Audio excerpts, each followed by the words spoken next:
तो ये टाइम था 14 नवंबर 1995। ये बस स्टॉप था यंग मिन यंग बस स्टॉप, जो कि बीजिंग के अंदर था। नवंबर की ठंड थी और वहाँ पे बारिश हो रही थी। बारिश बहुत तेज़ थी और ये आधी रात का टाइम था। वहाँ पे एक यंग लड़का फूजी चान और उसके साथ में एक ओल्ड लेडी, वो एक बस का वेट कर रहे थे। दरअसल इन्हें यहाँ से फ्रेग्रेंट हिल्स जाना था और उस बस का टर्मिनल पॉइंट भी फ्रेग्रेंट हिल ही था। तो थोड़ी देर के बाद लगभग आधी रात को वो बस आती है, रुकती है, गेट खुलता है और ये दोनों उस बस के अंदर चले जाते हैं। इन दोनों से पहले वहाँ पे एक कपल बैठा हुआ था, ड्राइवर था और एक कंडक्टर था।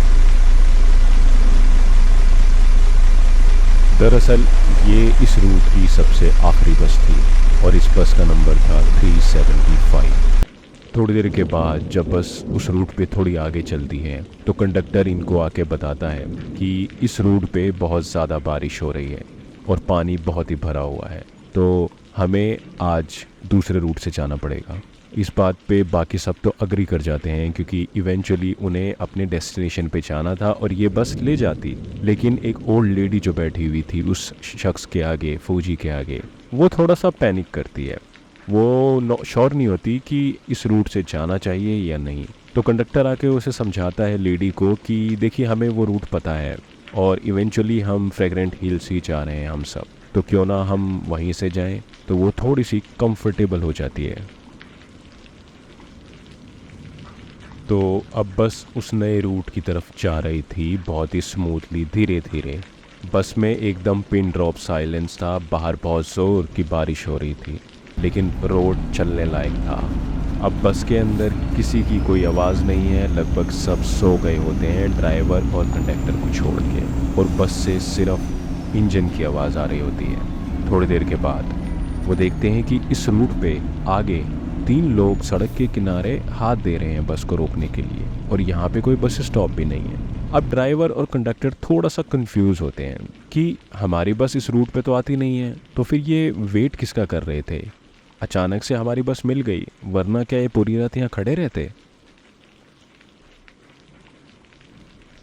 तो बाकी लोग थोड़े से कंफ्यूज होते हैं कि आखिर ये लोग कौन हैं, और क्योंकि दूर से देखने में वो बहुत अलग लग रहे थे उनकी ड्रेस। तो बाकी सब लोग ने कोई एक्सप्रेशन देते इससे पहले कंडक्टर ने और ड्राइवर ने बात करके बोला कि अब इतनी रात को ये लोग कहाँ जाएंगे, जब बस रुक गई है तो इन्हें बिठा ही लेते हैं।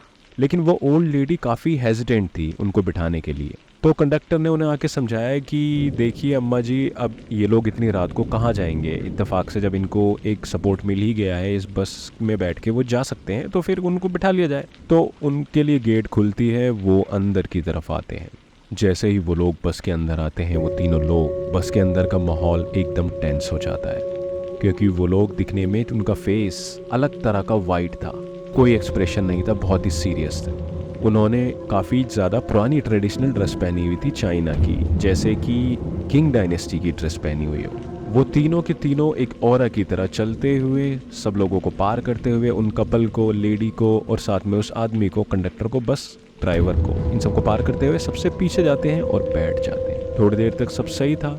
कंडक्टर ने देखा कि जो ओल्ड लेडी है वो थोड़ी सी हेजिटेंट है, वो थोड़ा सा नर्वस हो रखी है और बार बार पीछे मुड़ के देख रही हैं।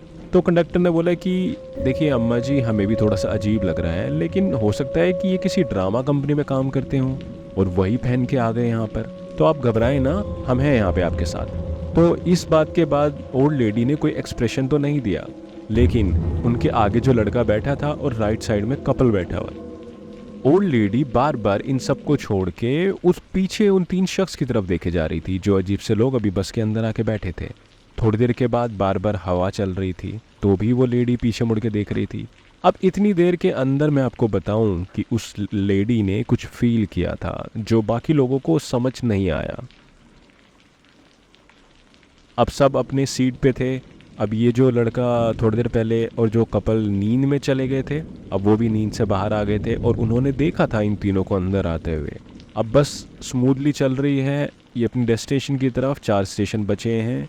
थोड़ी देर के बाद जब वो मेन ट्रैक पे आ जाती है बस, बारिश अभी भी हो रही है बाहर, तो अचानक से वो लेडी उस आदमी का जो उनके आगे बैठा था, फूजी चान, उसका कॉलर पकड़ के बहुत ज़ोरों से चिल्लाती है कि तूने मेरा पर्स ले लिया है, तूने मेरा पर्स क्यों लिया, तू चोर है।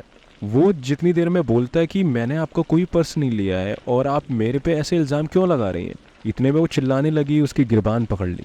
अब ड्राइवर आया, ड्राइवर ने गाड़ी रोकी, कंडक्टर भाग के आया, उसने समझाया है कि अम्मा क्या हुआ है फिर से, क्योंकि ये लोग थोड़े से इरिटेट भी हो गए थे कि ये इतनी रात को ये बूढ़ी अम्मा क्यों बार बार ड्रामा कर रही है।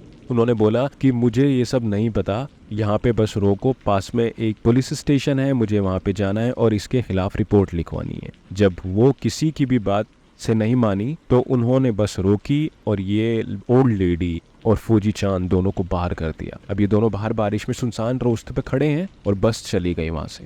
अब थोड़ी देर के बाद बहुत फ्रस्ट्रेट होकर फौजी चांद बोलता है कि अम्मा जी आपने ऐसा क्यों किया, आपको भी पता है कि मैंने आपका कोई पर्स नहीं चुराया है, कोई पैसे नहीं लिए हैं, अब हमारे पास ना तो बस है और बल्कि यहाँ पे कोई पुलिस स्टेशन तक नहीं है। तो वहाँ पे उस ओल्ड लेडी ने बोला कि मैं माफ़ी चाहती हूँ जो मैंने किया उसके लिए, लेकिन हम दोनों की जान बचाने के लिए बहुत ज़रूरी था।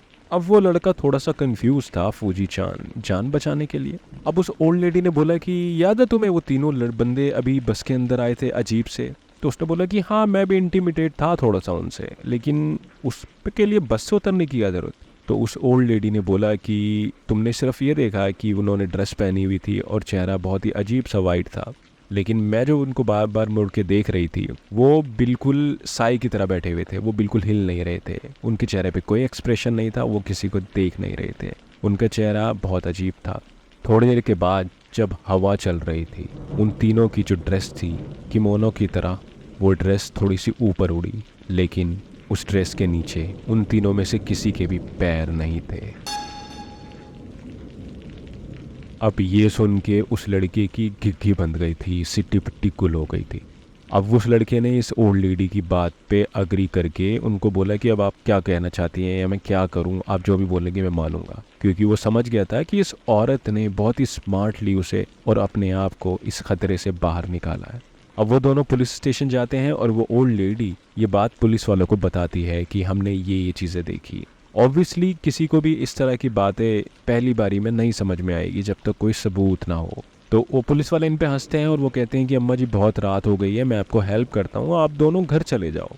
तो पुलिस वाले बेसिकली इनकी बात को सीरियसली नहीं लेता, ये लोग घर चले जाते हैं। 15 नवंबर को अगले दिन इनके पास न्यूज़ आती है कि वो बस जो कल फ्रेग्रेंट हिल्स जानी थी अभी तक नहीं पहुंची है। अब ये लोग छानबीन करते हैं कि लास्ट वो बस कहाँ रुकी थी, तो पता चलता है कि आखिरी स्टेशन पे ये दोनों उतरे थे और ये दोनों पुलिस स्टेशन पे आके इन्होंने रिपोर्ट लिखवाई थी, जिसकी बात को सीरियसली नहीं लिया गया था। अब इनकी बात को सीरियसली लिया जाता है, इनको बुलाते हैं और पूरी कहानी पूछते हैं। इस चीज़ के 2 दिन के बाद पता चलता है कि जहाँ पे ये बस फ्रेग्रेंट हिल्स टर्मिनल पे रुकनी थी उससे 50 किलोमीटर आगे एक रिजर्वॉयर, एक नदी के अंदर गिरी हुई थी और उसके अंदर उनको ड्राइवर की, कंडक्टर की और दोनों कपल की तो लाश मिली थी और बाकी जो साथ में वो 3 लाश थी, वो लाश ऐसा लग रहा था कि महीनों पुरानी थी, वो सड़ी हुई। और उस बस के अंदर फ्यूल की जगह उन्हें खून मिला था। और सबसे ज़्यादा अजीब बात पता है क्या है? उस बस के अंदर सिर्फ उस टर्मिनल तक का पेट्रोल था, उसके 50 किलोमीटर आगे वो बस कैसे गई?